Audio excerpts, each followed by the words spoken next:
আমার আর শার্ট নেই। আচ্ছা তুমি কি চাকরি কিছু জোগাড় করবা না?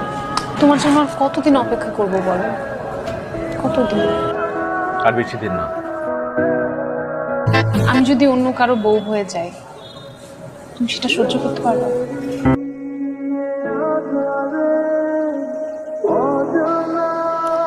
তোর বিয়ের জন্য কতগুলো সিভি আর ছবি এনেছি। আবার না, এই ছেলেটাকে সবচেয়ে বেশি পছন্দ হয়েছে। ছেলেটা একটা মাল্টি ন্যাশনাল কোম্পানিতে চাকরি করে আর দেখতে শুধু ভালো। দেখ, তোমাকে কতবার বলছি আমি এখন বিয়ে করবো না, আর আমার তো অলরেডি পছন্দের একটা ছেলে আছে। সেটা তো বলেছিস, কিন্তু ছেলেটা তো কিছু করে না, চাকরিটা বেকার একটা ছেলে। তোকে বিয়ে করে খাওয়াবে কি? হ্যাঁ, চাকরি নাই, চাকরি হয়ে যাবে। বা সারাক্ষণ আমাকে বলতে থাকে একই কথা, সিভি দেখাও, ছবি দেখাও। আর মেয়ে এদিকে আছে, তুই এক বেকার ছেলে। কি যত সব ঝামেলা আমার। তোমাকে যেটা করতে বলছিলাম সেটা করছো, আমাকে সিভিটা দাও।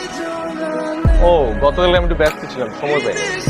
জি মহাশয়, জনাব সাহেব, আপনি এত কাজ করেন, আপনার এত ব্যস্ততা, তো আপনি আমাকে বিয়ের পরে কি খাওয়াবেন আমি একটু শুনতে চাই।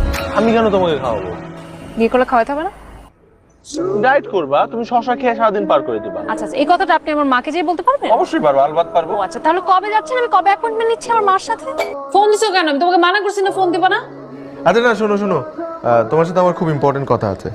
কালকে একটু দেখা করো, একটা গুড নিউজ আছে। কি গুড নিউজ? সেটা আমি দেখা হলেই বলবো। আজকে সূর্য কোন দিকে উঠেছে?